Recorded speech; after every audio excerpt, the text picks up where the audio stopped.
దాని తర్వాత ఆర్ఎస్ఎస్లో వర్క్ చేశారు, దాని తర్వాత ఇప్పుడు బీజేపీలోకి వెళ్ళాలన్నట్టు కోరిక బలంగా ఉందన్నటువంటి మాటల్ని కేటీఆర్ గారు చెప్తున్నారు. ఇది ఎట్లా చూస్తారు మీరు అమర్ గారు? దానిలో చూసేది ఏం లేదండి, మా నుంచి ఏం రెస్పాన్స్ ఏముంటుంది దానిలో. ఇప్పుడు రేవంత్ రెడ్డి గారు ఈ రాష్ట్రానికి ముఖ్యమంత్రి, కాంగ్రెస్ పార్టీ పిసిసి ప్రెసిడెంట్ గా వారు ఎన్నికలకు వెళ్ళారు.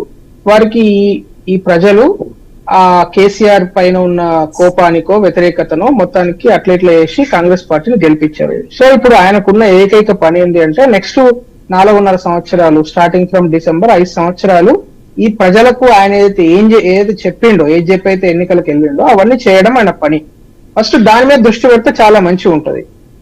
అంతేగాని ఆయన రోజుకు ఒక కొత్త విషయాలు అంటే ప్రజలకు అవసరం లేని అంశాలను తీసుకొచ్చి ఒక మసాలా తయారు చేసి యూనో అదే పనిగా ఒకటి తర్వాత ఒకటి చేస్తుంటే అది మరి బోర్ కొడుతుంది. ఎందుకంటే this is very too early to get bored of this person.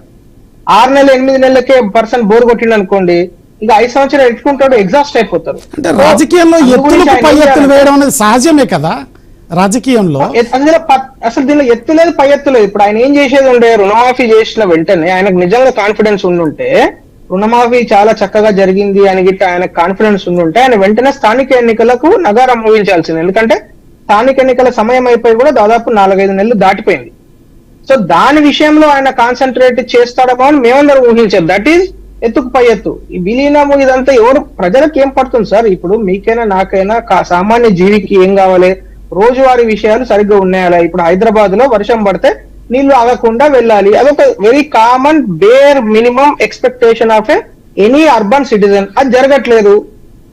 అట్లాంటి బేసిక్ అర్బన్ సిటిజన్ కావచ్చు, రూరల్ సిటిజన్ కావచ్చు, బేసిక్ ఎక్స్పెక్టేషన్స్ ఉంటాయి. రోజు వాటర్ రావాలి, రోజు చెత్త ఎత్తాలి, ఇంతే కదా సార్. అది వదిలిపెట్టేసి రైతు రుణమాఫీ గురించి సరే వారు ఇప్పుడు చెప్పారు, చాలా బాగా చేస్తాము, అద్భుతాలు చేస్తాము, సృష్టిస్తామని చెప్పారు, సృష్టించలేకపోయినారు. దాన్ని ఫస్ట్ కరెక్షన్ చేసుకోవాలి కదా. ధరణి గురించి మాట్లాడారు, దాని గురించి కరెక్షన్ చేసుకోవాలి. ఏదైతే ఎక్కడైతే పొరపాట్లు జరిగి ఉన్నాయో, ఇంతకుముందు ప్రభుత్వం పొరపాట్లు చేశారు. 10 సంవత్సరాల విధ్వంసం సార్ ఇది ఒక రోజులో జరిగిన విధ్వంసం కాదు. 10 సంవత్సరాల విధ్వంసము. దాన్ని మొత్తం రిపేర్ చేయాలి అంటే చాలా చాలా కాన్సన్ట్రేషన్ తో అదే పూర్తి స్థాయిలో ఒప్పుకుంటున్నట్లే అమర్ గారు, మీరు పూర్తి స్థాయిలో ఒప్పుకుంటున్నట్లే కదా. విధ్వంసం 10 సంవత్సరాల విధ్వంసం జరిగిందనేటువంటి మాటని మీరు ఒప్పుకుంటున్నట్లే కదా. 100% మేమే కదా సార్ ఫస్ట్ పోరాటం చేసింది. ఇప్పుడు బండి సంజయ్ గారే కదా ఫస్ట్ ఆయన ప్రెసిడెంట్ గా ఉన్నప్పుడు రోడ్ల మీదకి వెళ్లి రైతు కళ్ళలలో ఫైట్ చేసింది. ఆయన తర్వాత రేవంత్ రెడ్డి గారు వచ్చారు. ఇప్పుడు ఈటల రాజేందర్ గారు ఎన్నికలకు వెళ్ళినప్పుడు 2021లో అలాంటప్పుడు రేవంత్ రెడ్డి మీలో కలుస్తాను అంటే మీరు కాదంటారా? అసలు ఇప్పుడు రేవంత్ రెడ్డి ఎవరు సార్ కలవడానికి?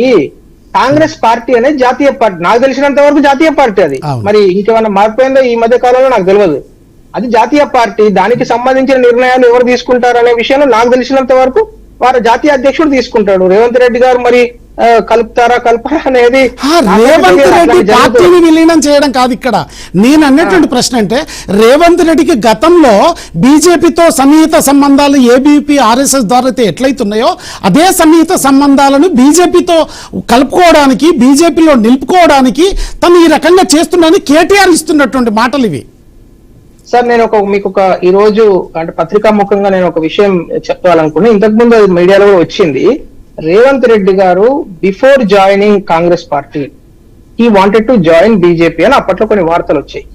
అప్పుడు ఏం జరిగింది మీరు ఒకసారి జ్ఞాపకం చేసుకుంటే, అప్పుడు అట్లాంటి వార్తలు చాలా వచ్చినాయి. ఏది before joining Congress party TDP నుంచి.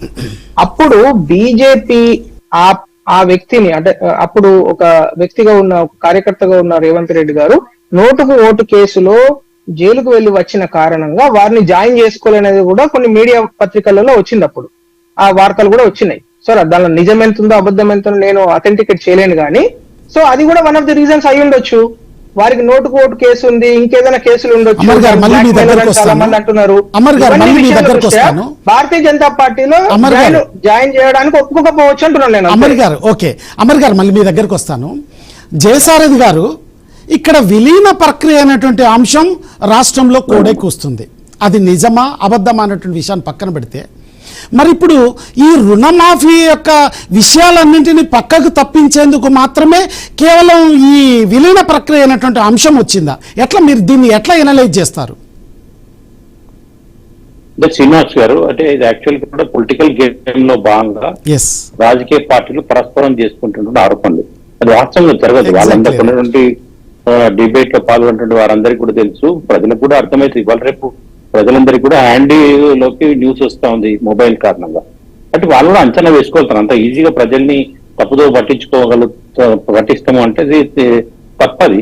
వాటన్నిటికీ ఆన్సర్ ఉంటుంది వాళ్ళు. కాకపోతే వాళ్ళు ఇప్పుడిప్పుడు మాట్లాడకపోవచ్చు, ఎలక్షన్ రోజే వాళ్ళు దానికి ఆన్సర్ ఇవ్వచ్చు. కాబట్టి ఒకసారి రాజకీయ పార్టీలో ఆలోచించుకోవాల్సిన అవసరం ఏంటంటే, ఒకటి మొదటి నుంచి కూడా కాంగ్రెస్ పార్టీ ఏం చేస్తా ఉందంటే బీఆర్ఎస్ బీజేపీ ఒకటే అనేటువంటి విషయాన్ని ఎస్టాబ్లిష్ చేయడం ప్రయత్నం చేసినాయి. మొన్నటి ఎన్నికల్లో కొంత మేరకు సక్సెస్ అయ్యిండ్రు కూడా. మొత్తం మేరకు ఆ బీఆర్ఎస్ బీజేపీ ఒకటే, అందుకే కవితను అరెస్ట్ చేయలేదనేటువంటి అభిప్రాయాన్ని వాళ్ళు తీసుకురాగలిగిన వాళ్ళు. దానివల్ల కొంత బీఆర్ఎస్ పార్టీకి నష్టం జరిగినటువంటి మాట వాస్తవం. ఎందుకంటే లిక్కర్ కేసులో వాళ్ళని అరెస్ట్ చేయట్లేదు, లేదా ఆ కాళేశ్వరం కేసులో అరెస్ట్ చేయట్లేదు, ఇంకా మిషన్ భగీరథ జరిగి అరెస్ట్ చేయట్లేదు. ఇలాంటి అన్ని అంశాల విషయం లోపల కాంగ్రెస్ పార్టీ రెండు పార్టీలు ఒకటే అనేటువంటి విషయాన్ని తీసుకురావడంలో సక్సెస్ అయింది. దానివల్ల బీఆర్ఎస్ పార్టీకి ఎన్నికల్లో నష్టం జరిగింది మాట వాస్తవం. కానీ దాని తర్వాత అరెస్ట్ అయిన తర్వాత దానికి ఫుల్ స్టాప్ పడే అవకాశం ఉంటుంది.